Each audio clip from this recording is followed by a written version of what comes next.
farm, family, community. This is Midwest Farm Weekly. Good morning and welcome to Midwest Farm Weekly. I'm Elaine Wells. In your news headlines this week, dry weather across Christmas tree growing regions, including Wisconsin, could have an impact on this holiday staple. The good news is trees take 8 to 10 years to mature. In that time, they build massive root systems, sometimes 3 to 4 feet deep. That helps them absorb nutrients and moisture even in drought conditions. Young trees suffer more, especially newly planted saplings, but this year, once the trees are in your home, that's when the dryness could be dangerous. Most important thing is do not let them run out of water. Yep. You make a fresh cut on the bottom, put them in water immediately, and keep them watered. Do not let them run out. It is normal for your tree to have a few dead needles on it. Just be sure to brush them off before you bring that tree inside. The self-driving revolution is moving from the road to the air. The Spray Hawk carries no pilot, just sophisticated AI systems, sensors and communication and gear that allow remote operation from the ground. This was developed by startup Rotor Technologies and it's being built in New Hampshire. Farmers have embraced drones, but these unmanned helicopters could be a better way to spray larger areas with pesticides and fertilizers. The 2,500-pound aircraft can lift half its weight and payload, and that matches the capability of traditional crop dusters. Agriculture is a prime market for this new technology, with the goal of replacing crop spraying planes, which fly fast at low altitudes and are at high risk for invisible and unpredictable obstacles like power lines, communication towers, tall trees, and wires.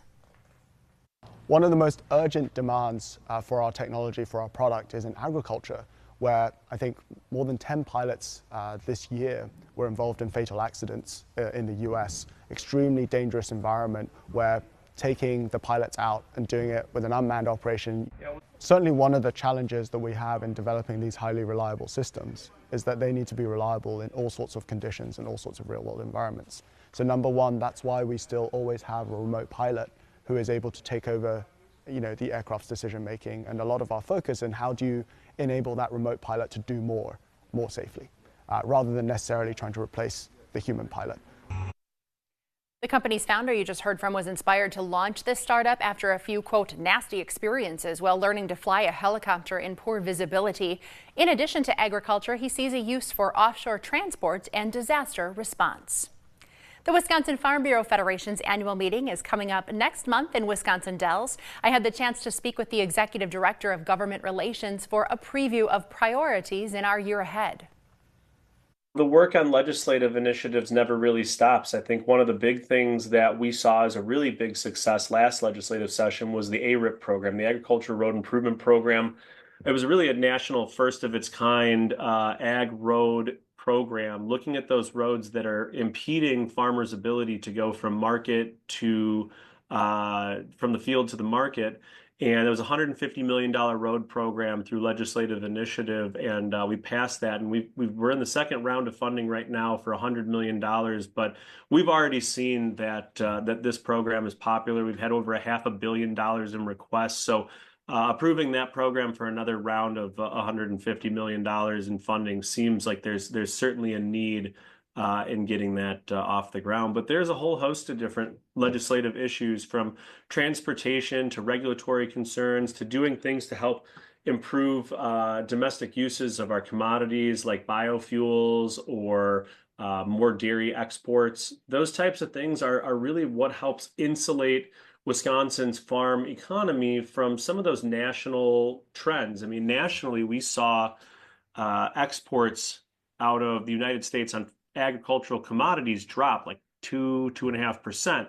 Well, the state of Wisconsin, we saw an increase in agricultural exports, most notably in dairy, totally driven by dairy, but increasing those opportunities for us to access new markets, for us to get products more efficiently to market, to allow us to have more domestic uses and more value-added opportunities for agricultural commodities is going to be probably one of the main things that we're looking at in the next session. That, and then a lot of this comes down to rural livability. Folks are feeling the effects of inflation at the grocery store. They're feeling the impacts of inflation on their own pocketbooks, and farmers are no different. The increases in things like fertilizer, fuel, getting parts, inputs for seed and other, livestock feed, those things have an effect on the margins for farmers to be able to turn a profit.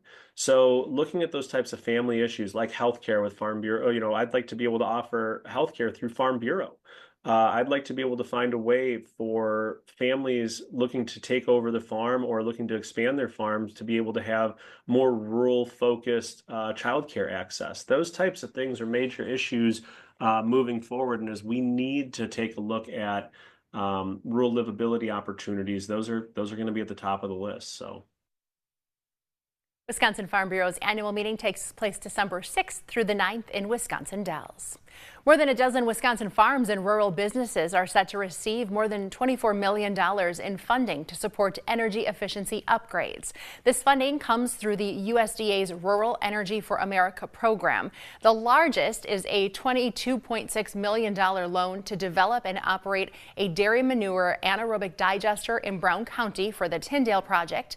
This digester would collect biomethane and convert it into renewable natural gas, which can then be transported to a local natural gas pipeline. Also of local interest, Fairway to Heaven in Calumet County received a $91,000 grant for installing a small solar electric array. This system is projected to save $3,000 per year in energy costs. As Wisconsin's gun deer hunt gets underway this weekend, we take a closer look at the deer population in our state and why some residents have a love-hate relationship with the animals that can cause some significant damage to crops. People love to watch them, people love to hunt them. It brings in about a $2.5 billion economic impact every year. But on the other hand, deer can be damaging. They eat a lot of crops. People who grow Christmas trees know all about this.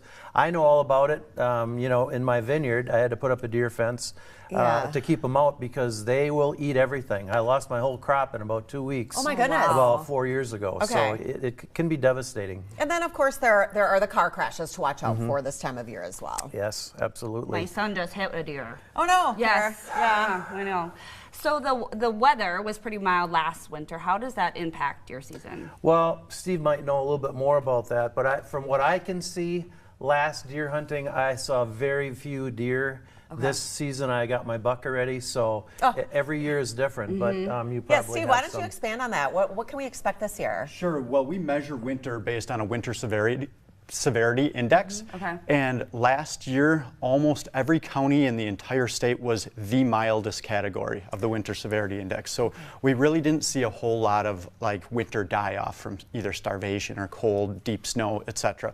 So there were just a lot of deer on the landscape when we started the year this year. So you expect to have, it might be a little easier out there for hunters. We might not have any snow, but... Well, there's going to be more deer out there, but you have to remember that they're not equally spread across the landscape. So that's why scouting for your deer hunting spot is so important. Okay. I know you wanted to share some charts, too, showing harvest numbers from recent hunts. So let's start with Brown County.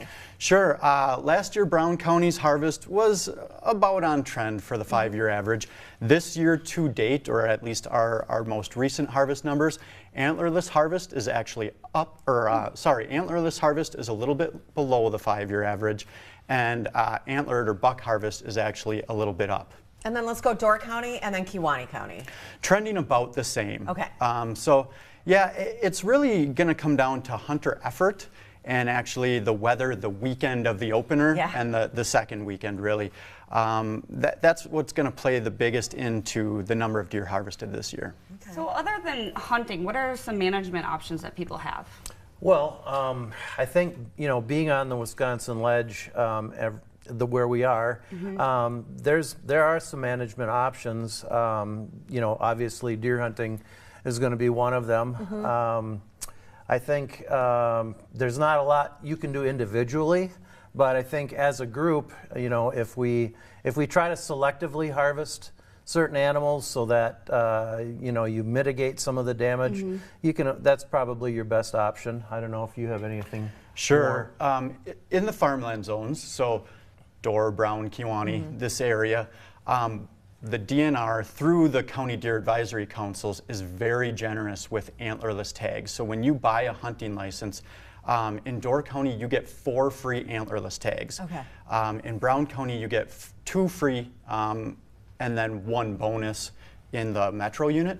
So we're really trying to encourage people to harvest antlerless deer. Sure. That has the greatest impact on the deer population, and in our area, the deer population is high.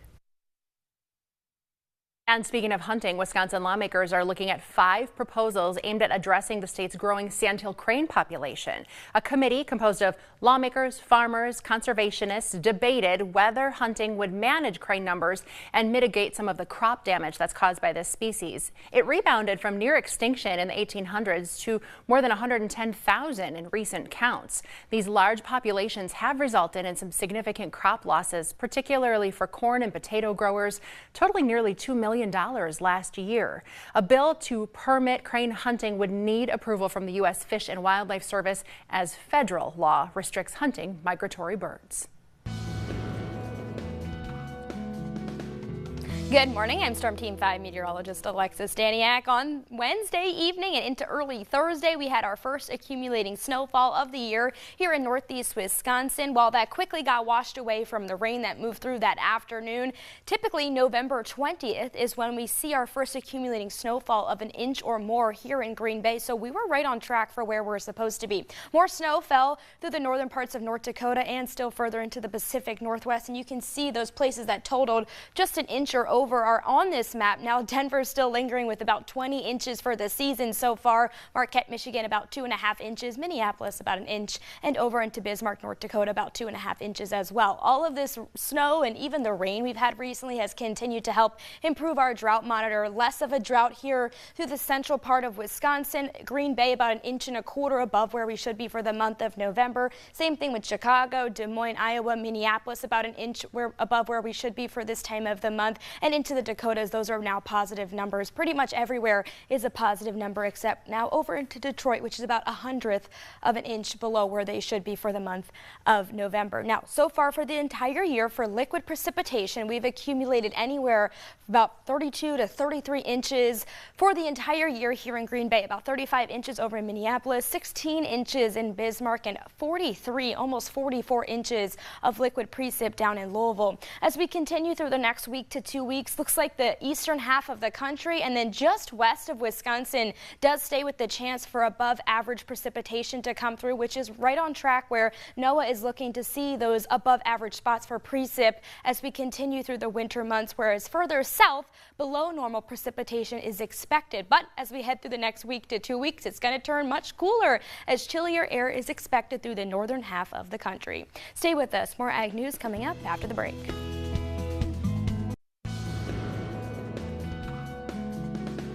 Well, Jeremy Hansen here from Fox Valley Technical College for Life on the Farm. And joining me today is Bill Nate. Bill, thank you for taking a few minutes out of your day to talk with me. Absolutely. Bill, first and foremost, you have a pretty interesting story, but you are actually a Fox Valley Tech graduate, right? Yeah, yes I am. I took farm operations. Right, a while ago, right? Yeah, 2012 to 2015. Right. And now currently you own a custom services company, right? Yes, I do, yes. So what do you do? So we specialize in manure hauling and large square baling, kind of the niche operations others aren't taking on, like tractor tanking and solid manure. Right. And so what are we doing out here today? So today we're out here spreading manure for a farm out by Chilton. Just top dressing it on top of some corn ground to get their pit empty so they can get through the winter, and they'll come back and incorporate it lightly after we're done. Right, as soon as you're done, right? Yes. And you have a very interesting story because how did you get started doing this? I mean, what did you have when you started this?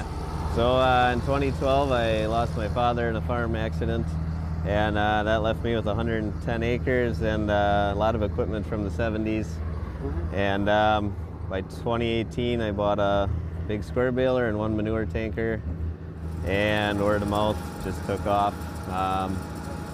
Between word of mouth and Facebook posts, promoting Facebook posts was huge to growing my business. And now we have 10 manure spreaders and 2 large square balers, and we offer a couple other random services. But. Right, so it's a great story. And you know, what made you, I mean, what process did you go through to actually get all that lined up? I started with a lot of very old equipment, high hours, and just kept growing from there. I'm lucky to have a great group of guys and good mechanic on staff. And it was easy to grow by buying this used equipment cheap and just keep it running. So right, keeping it running, and then you have a pretty good fleet of tractors and other equipment currently, correct? Yes, currently, yes. So we have 8 tractors, 10 manure spreaders. So final question for you, Nate. If someone was like you is looking at starting an operation, how would they start? Oh boy, you just gotta want it. Make friends with the bank, and just know there's no days off. You're gonna be there all day, every day. But if you work hard, you can make it happen. Right. Nate, thank you so much for your time today, and just appreciate just seeing a little bit of your world here. So for Life on the Farm, I'm Jeremy Hansen. Local beekeepers are working to winterize their hives. Wayne Stiegelman is here from Brown County Beekeepers Association, also the owner of A-Frame Acres. Nice to see you again. Thank you, Malene. Big Wayne, as Ryan was so excited to see you. Big Wayne the beekeeper. Let's get that on the bottom of the screen, Big Wayne the beekeeper. But we got to update people on the season this year. How was it? Was it a successful season? Do we produce a lot of honey? Well, every year is different, and this year was quite different. We had a very mild winter, so the bees came through winter fairly successfully, so everyone was all excited, and all of a sudden the end of March and April hit where we had the cold rainy spell, and that's the time where the queen bees are starting to brood up. So my queens started brooding up in late February, and so they depend upon that early clover and all the flowers, the dandelions and everything, and with the cold and rain, they couldn't get out and forage. There. Sure. Well, it wasn't there, but they couldn't get out. So what happens then is that starts diseases and so forth. So the early spring, the bees kind of took a step back, but if you were paying attention to them, then you could give them you have to give them back the nutrition that they're lacking, build them back up, and then from midsummer on, then we had a successful year. So management is the key word there. It's not just having bees, you have to be a beekeeper. Yep. Part of that is winterizing. What do we do with our bees this time of year? Yeah, absolutely. So to overwinter bees, you just don't wrap a hive. There's things that lead into it. So coming into the winter this time of the year, our bees need to be healthy. We need to have strong queens, and they have to have a good nutrition. So pretty self-explanatory. You think it's easy, but it's complicated. Yeah, it sounds like it. It sounds like it. So basically, starting in August, that's when quote the winter preparation starts, and August is when the summer flow ends. So all the Mother Nature kind of starts turning off the nectar flow, and the bees sense that, so they're starting to prepare. So what we wanted to do is we need to make sure that they're healthy, and the number one enemy of honeybees is called the Varroa destructor. Here I thought we were having crab. No, and if you can picture this, so this is the number one killer for the honeybees. And if you put this into a human perspective, this would be the size of a dinner plate on you. Wow. And these attach to the honeybees, and they actually they're a vector for diseases. So we have to manage that throughout the year, and especially get it under control in August, because that's when the queens are starting to lay their winter bees and everything. So we have to make sure, however you're managing it, you have to make sure those mites are controlled. That's number one. Otherwise, your bees will die. And you use technology. You sent a couple of graphs. There's a couple of key indicators you're looking for, one of them being temperature? Yeah, exactly. So, every hive is different, and it's really based upon the queen bee, how healthy she is and how strong layer she is. So the technology that I use is made by company Broodminder, and they're based in Wisconsin. And this is a temperature sensor, and we also have temperature humidity sensors and scale. So those are the 3 technologies that I use. This temperature gauge would sit on top of the brood, and then that would give me temperatures. So if you see this chart right here, consistency is good. Yep. This red line right here, in fact, this was just a snapshot this morning. This queen right here is still brooding up. She's in the brood zone, 95 degrees. And then you can see, now this is a tip, we'd have 2 boxes. This is the temperature of the bottom box, so you can see that they're leaving the bottom box to come up and help keep this Next warm. time we need a whole half hour with Wayne. We learned so much from him, and the Beekeepers Association helps you out. We're going to have details on our website on how to connect. Thanks for being here. Yep. Have a good weekend.